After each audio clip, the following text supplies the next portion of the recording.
What's going on, guys? Today we're going to go over a little Guardian Druid action after the resounding success of stream yesterday and getting to tank some dungeons. I thought I'd share a little bit of the behind-the-scenes looks at what goes into being a bear druid. So we're going to go through the same thing as we did with the Pharaoh. We'll go through corruptions, essences, Azerite traits, stats, talents, and then we'll give you a little demonstration. You can actually get some pretty heavy pump with Guardian Druids just because of how the corruption system is designed right now, but we'll get into that a little bit later. Alright, so first thing we're going to take a look at is the talents. Now, I'm only going to really go over the ones that I use, and if there's, alternatives depending on the week, I'll tell you that. But there's a number of traits in here that I just never really use as a bear druid, because I don't find it to be the most useful to use in Mythic Plus under any circumstance. So, first one I go with is Brambles. Always Brambles. It's gonna allow for a little bit more damage out, which is always a good thing. And it also acts as a little bit of an absorb. So that's big. Ursul's Vortex is huge. So what it is you put a vortex down on an area and it'll yank the enemies back to that area after they run through it and reach a certain distance. So I typically will combo an Ursul's Vortex with a Typhoon to help kite people, kite mobs. Guardian Druids, in my opinion, can kite just as well as Vengeance Demon Hunters, because you have so many different movement abilities and you have the ability to lock enemies down instead of allow them to continue to pursue you. So that allows you to synergize in different ways with the group, which we'll get into here in a second. Actually, right now. Restoration Infinity, I like to take.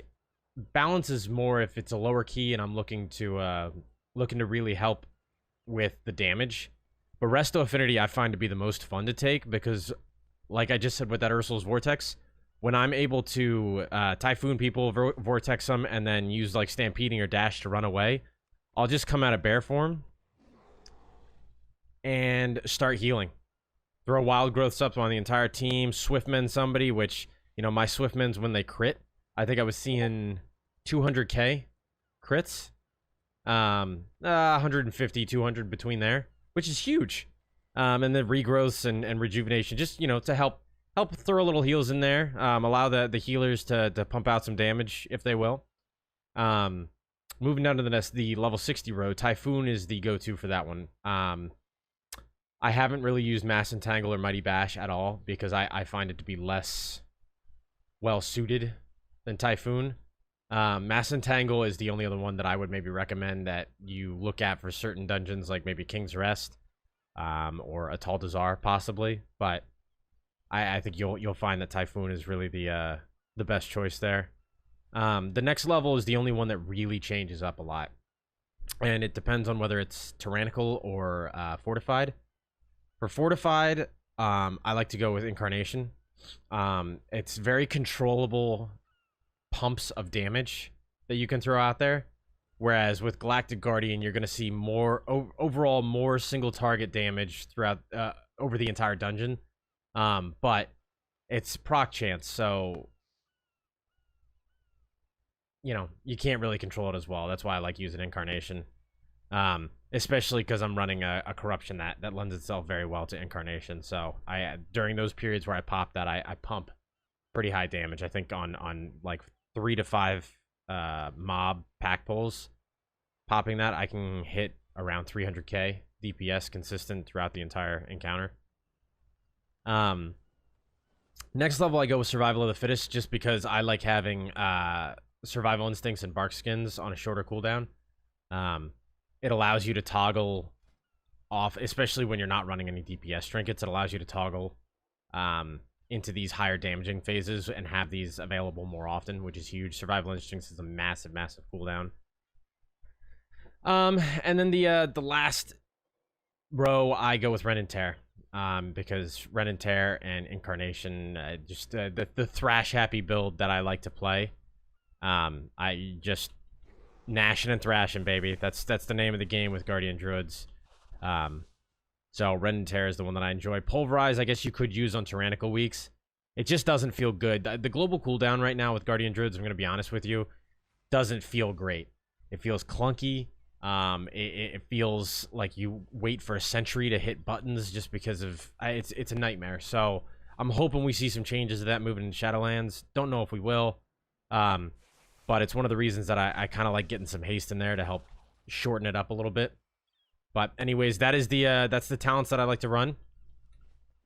Oh, that's the talents I like to run for Tyrannical and Fortified. Just Galactic Guardian and Incarnation are really the one thing that I swap up. Galactic Guardian for Tyrannical, Incarnation for Fortified. Alright, for this, we're going to take a look at the essences, because it's consistent as well. I don't really change this up at all. Strength of the Warden, every single spec pretty much has their corruption resistance increased by 10. And tanks are not left out on that. It also is really, really good for Guardian Druids because our defensives are based around agility and dodge. And Strength of the Warden stacks healing. And then when you dodge an attack, you heal for the amount that you've stacked. So that's really good. Conflict and Strife is versatility. Versatility is defensive. Defensive is life.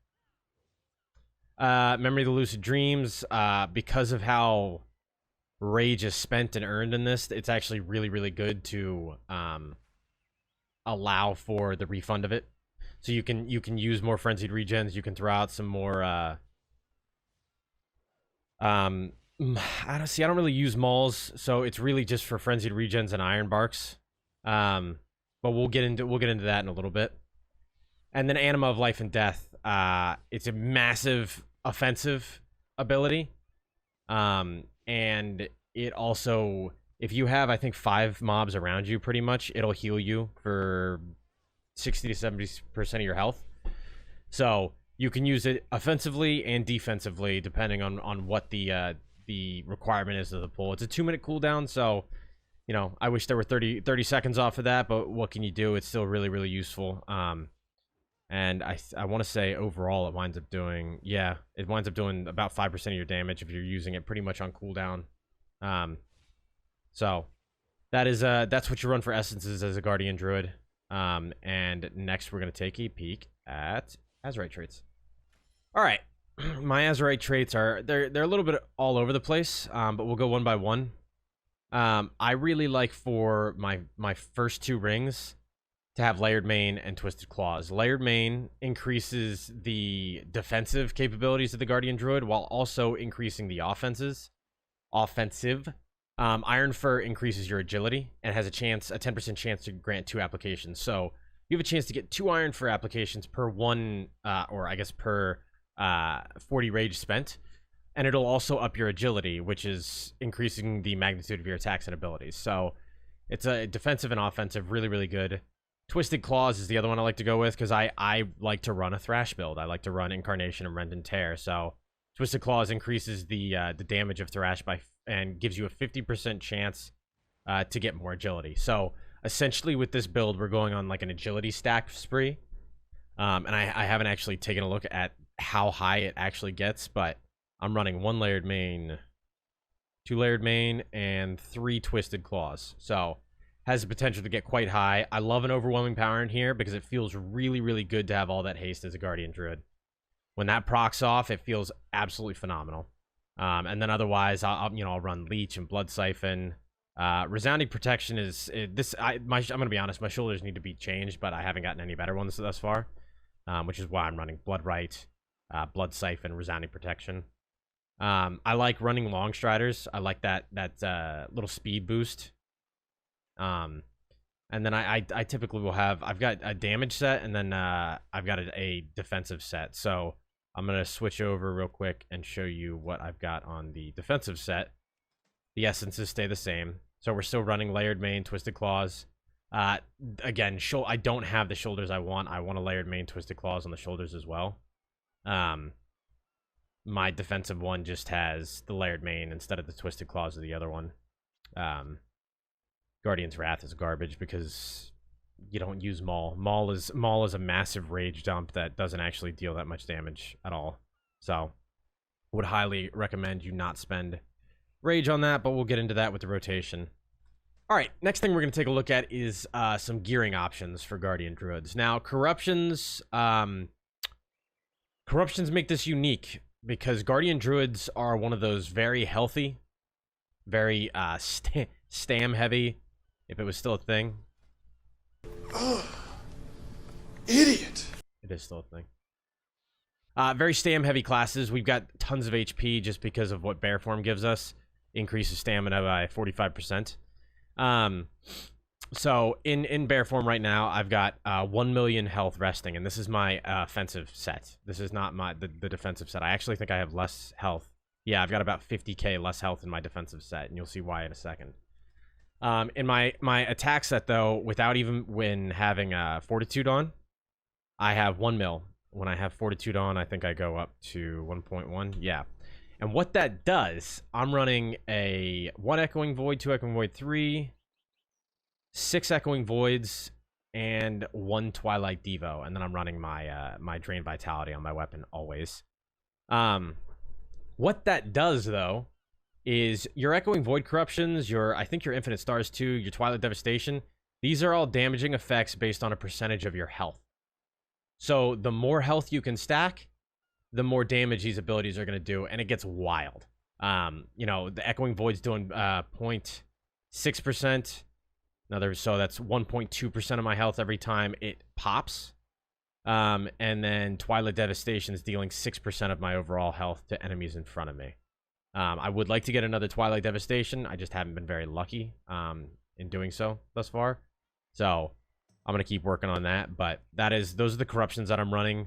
For my damaging set, I typically like to do haste versatility, haste crit. But I'm going to be completely honest with you. The stats really stop mattering once you stack some of these heftier corruptions because they're doing it all. And then the phases that they're not doing it, you're popping Incarnation. And your haste and stuff just ceases to matter because you're just working off the global cooldown. And then I run with Torment in the Jar for AoE and Tiny Electro Elemental in the Jar for single target damage. Critical Strike's at 1400, haste is at 8.5. Versatility is at 5%, Mastery is at 17. Like, the stats that I run on my damaging set are just kind of laughable. However, when I swap over to my tank set, when I'm actually doing keys that I think I'm going to get slapped around a little bit, I've got capable DPS. I'm not having to carry any of the weight there. I run as much versatility as I possibly can. Versatility, and I've got some Mastery socketed stuff. I've got Leech on the belt, another versatility, and another versatility. And then I've got Lustrous Gold Plumage that I use as a versatility buff. That's a defensive cooldown. And I'm actually currently trying out a 2-use trinket build. Not sure how I feel about it yet, but it's essentially 2 major additional defensive cooldowns that are added to the scheme. So we'll I'll show you what versatility can turn into when we start attacking. But I mean, right now, baseline, we're sitting at 28% versatility, increases damage and healing done, and decreases damage taken by 13%. So that's pretty fat and big. We got a little bit of leech on here, 8% leech. That's good. Some avoidance. That's useful situationally. Critical strike is way down. Haste is way up, so that we can cast a little bit more. Still running the drain vitality, which if I can pull that up from last. It only did about 5%. I mean, it heals and damages for about the same amount. But it's still very, very helpful, very strong, strongest corruption that I think we can get. So that's what I run for my tanking build. And we're going to get into some gameplay here. I'll knock around some dummies and we can see what stats move into and how certain things interact with each other in actual fights. All right. So we're just going to knock some of these dummies around for a second here so I can see something. So right when you get into the fight, you automatically start stacking Strife. And Strife from Conflict and Strife will stack up to 8 times.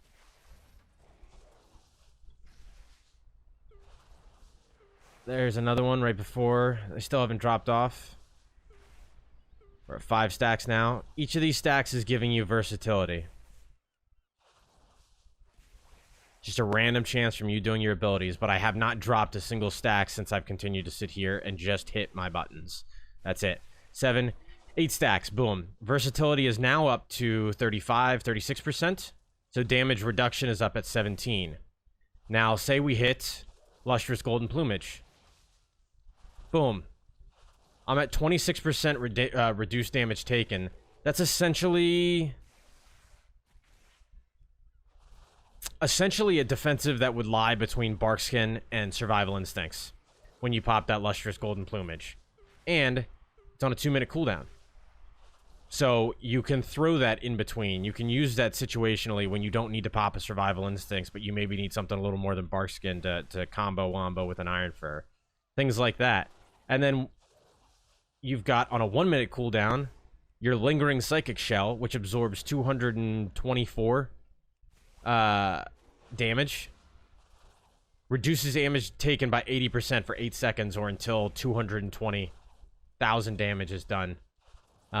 So I think that's another fat defensive. If you're in a dungeon that's particularly punishing, or maybe say it's a necrotic week and you need your defensives to reduce the amount of damage you take because you can't get away, you can't stop from getting hit.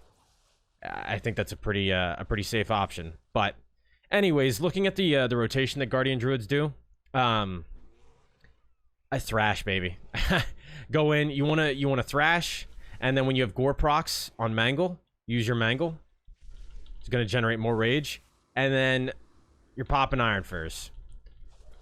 That's it. You're popping Iron Furs, and then you want to use. I use Frenzied Regen when I'm around 50% health, so that I don't lose out on healing, because I found that I can heal from about 50% to max health with whatever hots or heals the healer's rolling. Typically, it'll cap me off almost immediately.